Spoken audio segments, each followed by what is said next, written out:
बांके बिहारी जी के 4 लड्डू। बहुत समय पहले की बात है, वृंदावन में श्री बांके बिहारी जी के मंदिर में रोज पुजारी जी बड़े भाव से सेवा करते थे।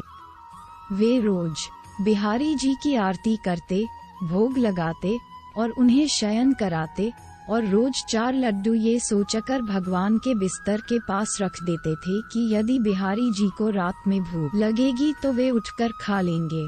और हमेशा जब वे सुबह मंदिर के पट खोलते तो भगवान के बिस्तर पर प्रसाद बिखरा मिलता था। ये देखकर उनको मन ही मन प्रसन्नता होती और रोज इसी भाव से वे श्री बांके बिहारी जी की भक्ति करते।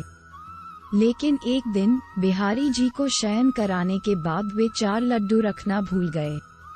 वे पट बंद किए और चले गए।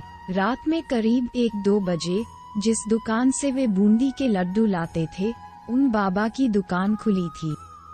वे घर जाने ही वाले थे, तभी एक छोटा सा बालक आया और बोला, बाबा मुझे बूंदी के लड्डू चाहिए। बाबा ने कहा, लल्ला लड्डू तो सारे खत्म हो गए, अब तो मैं दुकान बंद करने जा रहा हूँ। उस छोटे से बालक ने बोला, आप अंदर जाकर देखो, आपके पास 4 लड्डू रखे हैं। उसके हठ करने पर बाबा ने अंदर जाकर देखा तो उन्हें वे 4 लड्डू मिल गए जो कि आज मंदिर नहीं गए थे। बाबा ने कहा, पैसे दो। बालक ने कहा, मेरे पास पैसे तो नहीं हैं, लेकिन ये सोने का कंगन ले लो।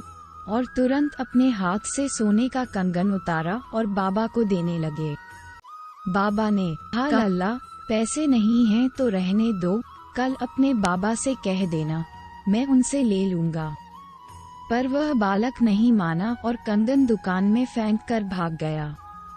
सुबह जब पुजारी जी ने पट खोला तो उन्होंने देखा कि बिहारी जी के हाथ में कंगन नहीं है। यदि चोर भी चोरी ही किया तो केवल कंगन ही क्यों चुराया, ये बात पुजारी को समझ में नहीं आ रही थी। थोड़ी देर बाद ये बात सारे नगर में फैल गई। ये बात जब उस दुकान वाले को पता चली तो उसे रात की बात याद आई।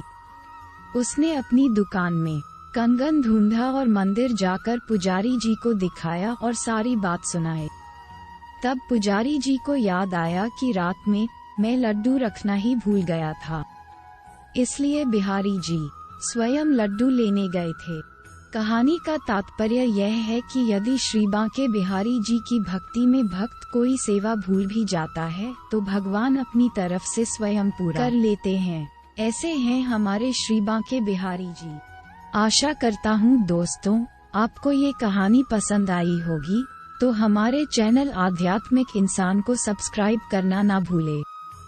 जय श्री कृष्णा।